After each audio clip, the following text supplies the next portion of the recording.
Bonjour et bienvenue sur la chaîne de Monsieur Porc, la chaîne où on nous dit qu'on est en 98, mais en fait on est en 96 parce qu'il n'y a pas quoi la baise, il n'y a que le téléphone à l'ancienne qui a toujours un répondeur bien qu'il n'y en ait aucun de branché parce qu'on a gardé le petit cadre avec la petite photo et les clés et qu'on est maintenant dans le manoir hanté avec ces zombies tronçonnards, avec ces égouts qui font part de leur dégoût. Pour les meufs devant des portes qui disent non non, qu'on tire dessus les méchants ont bon, qu'ils ont des trous comme du jambon, et que c'est ainsi qu'on voit Roger, notre héros, et Gérard, l'autre héros, et Curien, celui qui sait plus rien parce qu'il écoute The Cure et rien d'autre, et qu'il a un magicien, et qu'on est dans la maison de Lemort. Chez Sega, forcément, on aurait tort de s'en priver. C'est ainsi que le jeu est commencé, et qu'on est dans la version PC, parce que, qu'est-ce que vous voulez, c'est plus pratique pour capturer. Même si elle a des défauts, on fait ce qu'on peut.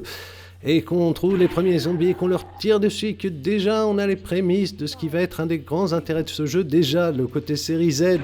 du jeu d'acteurs, des otages et des protagonistes, mais aussi un truc qui défoule beaucoup de jeux en jeu de gun, et en particulier parce qu'il y a des dégâts localisés en fonction de là où on va tirer, et que Sophie nous dit « Ah, c'est toi, salut, on claque la bise !» Et non, pas du tout, parce que voici l'homme chauve-souris qui n'est pas du tout Batman, mais qui est plutôt genre Man-Bat, ou qui est plutôt la gargouille, et qui enlève la meuf, et qu'on ne peut pas lui tirer dessus avant de le rencontrer plus tard, et qu'on pourrait sauver ce scientifique de ce gros lard, mais non, ce n'est pas possible, parce que forcément on a choisi de passer par les égouts à la place, et que si on le tue on passe par le manoir, et que si on le tue pas on passe par les égouts, et que c'est plus rigolo, et que s'il y a bien un truc bizarre, c'est qu'on choisit son chemin dans ce jeu en fonction de qui on sauve ou non, de là où on tire ou pas, et que ça nous change des autres jeux pas comme ça, parce que ça lui donne un certain aspect, je peux y rejouer et ne pas complètement me lasser, parce que je vais différemment cheminer.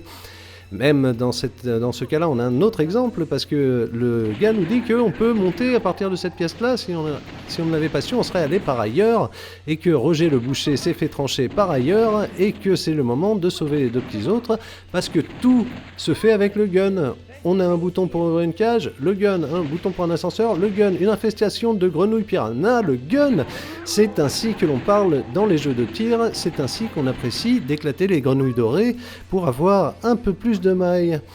Ah, la revoilà, la petite Sophie, qui est donc très jolie comme on pouvait le faire avec autant de polygones à l'époque, et que voilà, c'est comme ça qu'on traite la meuf à sauver dans ce jeu. C'est assez ultra violent, c'est pour te montrer qu'on n'est pas comme les autres maintenant, et que celui-là il faut trouver son petit point faible pour le faire gerber par le cœur avant de le faire apparaître sans sa carapace, et de pouvoir l'éclater morceau par morceau, de lui faire apparaître les os, qu'il se mette bien ça dans le crâne, parce que c'est lui qu'on va révéler pour enfin en avoir terminé avec cet ennemi des vers pas piqués, et que mon dieu c'était déjà pas mal de l'avoir fini en un seul crédit. À l'époque on était bien content, parce qu'en arcade, forcément, c'était beaucoup plus limité au niveau de l'argent, il fallait en mettre, sinon on pouvait aller se faire mettre. Et une fois de plus, le jeu d'acteur, il faut aller faire quelque chose, sinon ça va chier. Oh non, Sophie, c'est assez magique, il faut le voir et l'entendre pour le croire. C'était encore les années 90, l'époque où on prenait n'importe qui de dispo au Japon pour faire la voix en anglais, surtout des pas d'acteurs, et du coup voilà, on les jetait comme on voulait sur le spectateur. C'était ainsi que ça se passait quand on avait des sangsues dans le lit, et oui, les sangsues dans le lit sont un vrai problème au Japon dans les maisons hantées, il est important de le préciser, sinon on ne comprend pas. Moi aussi je me serais caché dans une bibliothèque avant de donner un point de vie à mon sauveur, cela semble extrêmement logique, évidemment, alors que voilà les petits Freddy sont sympas, ils nous balancent des couteaux, ils veulent nous trancher avec leurs griffes, mais bon, on est obligé de s'en débarrasser quand même, et c'est bien triste. Et là, devant la lune la plus grande de tous les temps, nous retrouvons notre ami la chauve-souris qui fait tomber les petits scientifiques, parce que ainsi va la vie, et qui va nous balancer tous ces... Est-ce que c'est sa progéniture? Est-ce qu'il s'entend bien avec? On sait pas, mais bref, c'est des petites chauves-souris qui sacrifient pour nous les envoyer à la gueule. Vraiment, les gargouilles n'ont pas d'esprit de cohésion avec les espèces similaires, ce sont des choses qui arrivent, et à force de lui tirer dessus, il va disparaître sans avoir perdu toute sa vie. Alors on va se demander quand il va réapparaître, on va se dire pardi, j'espère qu'il ne va pas me faire tomber. Ah si, il va me faire tomber, la texture va popper, on va voir à travers, mais on va se suspendre à la gouttière qui n'est pas vraiment modélisée. On était plutôt économe en polygone à l'époque, sinon ça n'aurait pas pu tourner sur Saturn. Ça tournait quand même, ça tournait moins bien que ça, mais c'est comme ça. Et là il a traversé le sol, parce que pourquoi pas, et que ça sert à quelque chose de sauver des gens. gens parce qu'on nous redonne de la vie, et que là on a la security card la plus pétée de tous les temps avec juste marqué security card dessus, tu vois qu'il ne s'embêtait pas avec ce genre de détails, et quand on éclate le bras du zombie qui allait nous trancher, eh bien il ne peut plus nous toucher. C'est ce genre de détails dans la localisation des dégâts qui fait du bien, alors que deux Danitra Hero de From Dusk Till Dawn essaient de nous exécuter, mais non, on ne va pas passer une nuit en enfer avec eux, on va se contenter de tirer sur des petites haches qui font clink clink, alors que voilà une de mes scènes préférées avec le grand acteur qui joue Kurian, qui doit nous complimenter forcément, parce qu'il ne penserait pas qu'on arriverait aussi loin, ce qui n'est pas du tout un cliché, arrêtez, mais cependant... c'est tout. Et voilà, c'est tout, hein. On va voir à quel point on est bon, hein. Il va voir ça, hein. Il va voir ça, donc hop, il prend son petit ascenseur, parce que c'est un jeu qui aime beaucoup les ascenseurs, hein. C'est un jeu qui n'aime pas les ascenseurs quand il a le sang vert, mais quand il a le sang rouge, il aime les ascenseurs, c'est ainsi. Hermite a été ramené par Herman, forcément, et il s'appelle Hermite, alors que clairement c'est une tarentule géante et pas du tout un Bernard l'Hermite. Bref, il y a des problèmes dans... la nomenclature de ce jeu, mais on finit par éclater l'arachnide sous vos yeux et qu'on continue comme ça avec la super cinématique où hop, voilà, on a notre héros qui fait le petit saut vers rien, façon fin de sitcom américaine des années 70, parce que c'était bien, et que là, à force d'avoir des Freddy, ils en ont eu marre, ils ont dit maintenant on va faire des petits mecs bleus, là, le Blue Man Group s'est rebellé, c'est sur lui que tu vas tirer, mais il aura les mêmes mécaniques de jeu, parce qu'on est obligé de recycler, il faut avouer que beaucoup d'ennemis ont exactement les mêmes patterns ou le même type, mais que ces bateaux c'est comme ça, et que là c'est du même tonneau forcément, parce qu'on est au dernier niveau, et que les barils ont du style, et qu'on retrouve notre cul, et c'est pas pour rien, le curien va nous dire que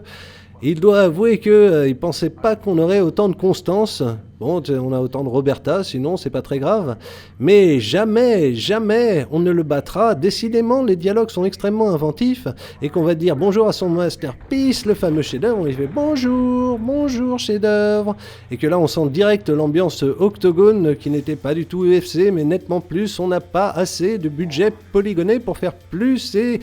là, le grand méchant fait « personne qui me dit quoi faire, moi je suis un rebelle, bien que je sois une créature inventée », ce qui non plus n'est pas du tout un stéréotype. Quel scénario extrêmement inventif, il envoie sa Dragon Ball du futur dans le méchant qui essayait de faire Born to be Alive, mais qui n'aura jamais la canne de Patrick Hernandez, et que c'est comme ça, et qu'il va falloir qu'on se le tape tout seul maintenant, et qu'on sort à nouveau, parce que c'est la fin, et qu'on n'est plus enfermé dans le manoir comme pendant tout le jeu, et que c'est un magicien, et que maintenant on va devoir faire face à ces bouboules, hein, forcément, et il a tué comme ça le méchant, et donc